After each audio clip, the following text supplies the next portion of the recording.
The UK Parliament has many committees looking further into specific subjects.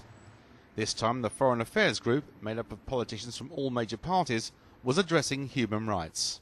The UK Foreign Secretary was asked about the new US government and what it meant in terms of foreign policy and human rights. I think that the election of President Obama and then his subsequent commitments do change American policy in quite fundamental ways, and that obviously has an impact around the world. He has set a new framework, to use your phrase, for American policy, and there are three, at least, important reviews underway at the moment which will deliver judgment on the future of American policy.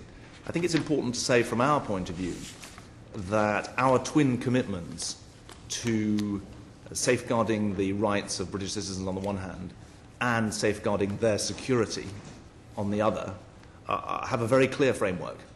There are 4 international treaties or conventions to which we are a party: the UN Declaration on Human Rights, the Geneva Convention, the Convention on Civil and Political Rights, as well as the Convention on Torture, which are relevant. But obviously, in our own domestic law, we now have the European Convention on Human Rights. So our legal framework, I think, is clear. So is our ethical framework, and it's an ethical framework which I think is shared across the political parties of the House of Commons, a shared commitment to have no truck with torture or with mistreatment, cruel and inhuman and degrading treatment. We have a more comprehensive intelligence capability than almost any other country in the world. It is staffed by people of enormous dedication and bravery, but also patriotism and high ethics. And in all of my dealings with SAS, with GCHQ and with the security service, I've been struck by the professionalism in the broadest sense of the word that is represented by those people.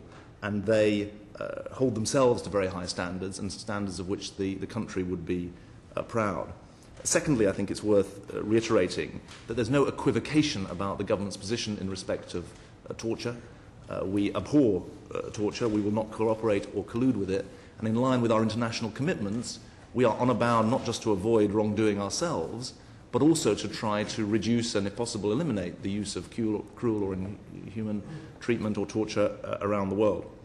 It's also important to be honest, thirdly, that we cannot defend ourselves and defend the rights of British citizens in isolation. We have to do it with other countries, some of whom have different legal framework to us, and some of which have a different set of standards. And our role as ministers, as agency heads, as officials, is to make sure, first, that we do not collude in torture or inhuman treatment or mistreatment, and secondly, that we try to reduce its use or the risk of mistreatment in other countries. The ability of ministers on the one hand and the law on the other is parliamentary accountability, part of which is represented by inquiries like yours.